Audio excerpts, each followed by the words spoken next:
This is a teardown of a Tinzig 58 XXQ thinclient. No focus, that's okay. And we'll take a look inside. These are surprisingly heavy devices. And once I pop the covers off, you'll see why. Unfortunately, they're not worth anything though, so to the scrap heap. Although they do have solid state drives in them, which is nice.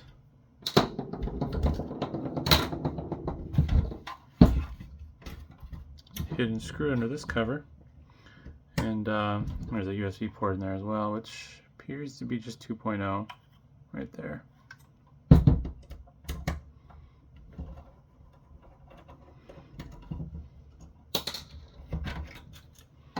Also, I think I'm going to switch bits. I'm using a Phillips Zero, mostly because of the one screw that held the USB cover on.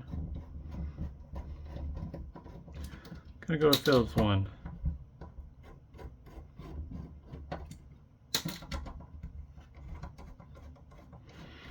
Well, it looks like this one has a USB, or not a USB, a SATA DOM in it, and not a regular SATA SSD. Although these do have support for, not enough light.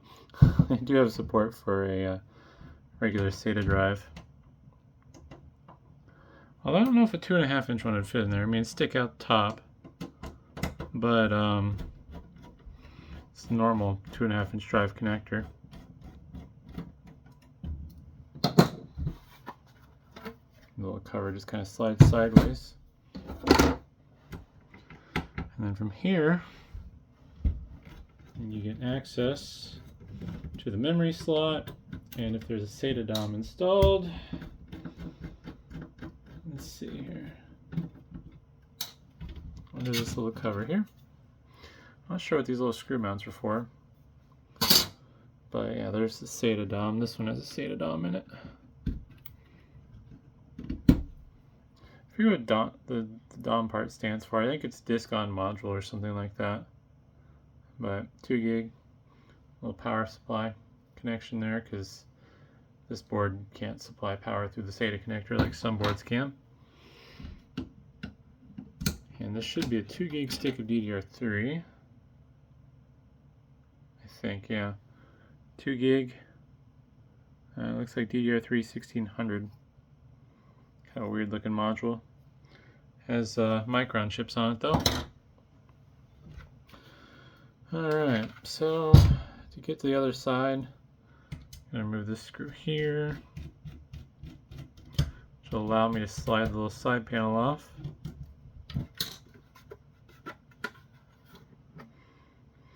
And you'll notice that this, I can't really tell by the sound yet, but this housing is made out of cast aluminum, which is really impressive. It's very heavy, very sturdy.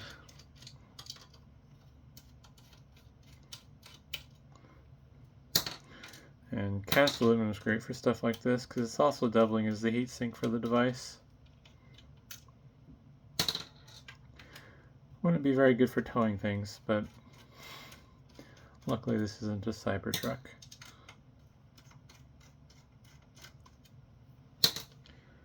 Alright, so I'm just thinking here, that's right, there's one more screw right here. I'll get the front faceplate off. I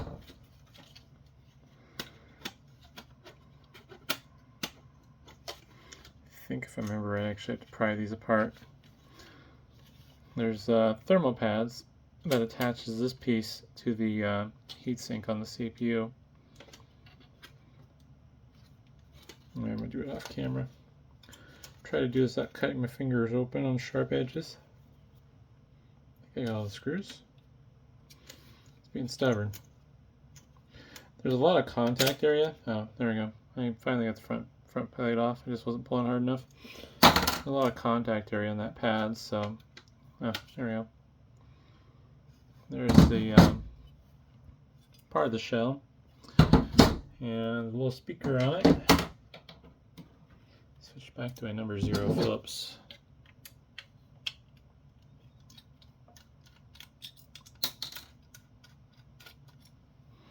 For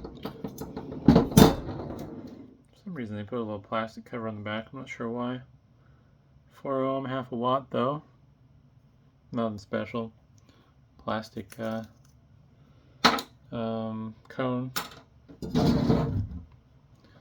And here's where regular SATA drive would go.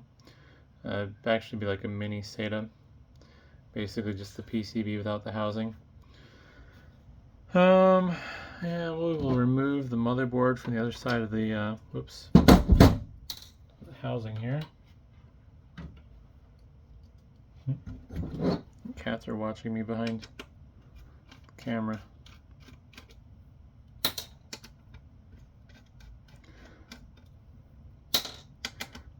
And I think these are like fairly standard boards. I think these are Atom based.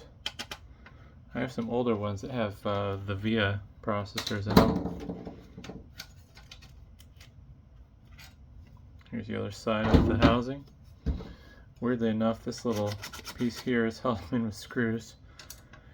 Kind of over-engineered if you ask me, but it is what it is.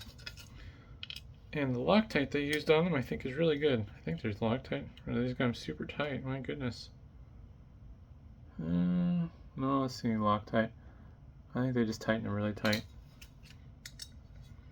See if I can get this other one out. There we go. Quite the snap. Yeah. Little model and serial number cover piece. So now I need to get the heatsink off. Put my safety glasses on, and I'm just going to cut these pins off frame.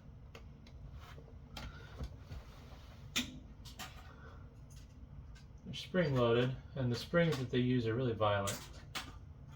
So definitely not something you want to do without eye protection. There we go. I'm just your run-of-the-mill heatsink.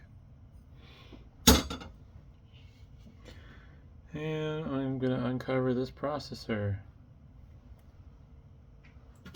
Let's see here, I'm going to look with my own eyes. Yep, it's an Intel. SR1UT. We'll see if I remember to put that in the description. I think there's an R. Yeah, it's an R. I was just trying to look at it through the camera. You can see there's where all the power delivery is coming in from 12 volt input here. Dual DVI, which is kind of cool. USB 3.0, 2.0, and presumably gigabit networking. Looks like under this insulator here is the network controller chip.